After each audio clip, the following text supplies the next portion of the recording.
Saudi ಅರೇಬಿಯಾದ ರಿಯಾದ್ನಲ್ಲಿ ಅಂತಾರಾಷ್ಟ್ರೀಯ Saudi Falcon ಮತ್ತು ಬೇಟೆ ಪ್ರದರ್ಶನ ನಡೆಯಿತು.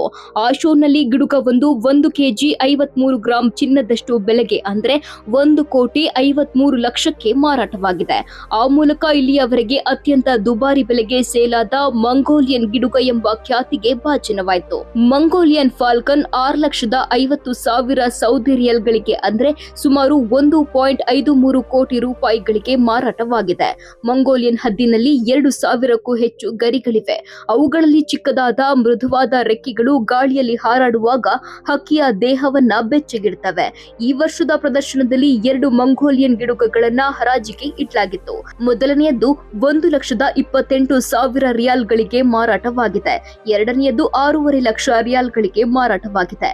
ಮಂಗೋಲಿಯನ್ನ ಫಾಲ್ಕನ್ಗಳು ಶಕ್ತಿ ಸಾಮರ್ಥ್ಯಗಳಿಗೆ ಹೆಸರುವಾಸಿ. ಅವು ಸಾಮಾನ್ಯ ಫಾಲ್ಕನ್ಗಳಿಗಿಂತ ದೊಡ್ಡದಾಗಿರ್ತವೆ, ಜೊತೆಗೆ ಭಾರವಾಗಿರ್ತವೆ, ಉದ್ದವಾದ ಬಲವಾದ ರೆಕ್ಕೆಗಳನ್ನ ಹೊಂದಿರುತ್ತವೆ.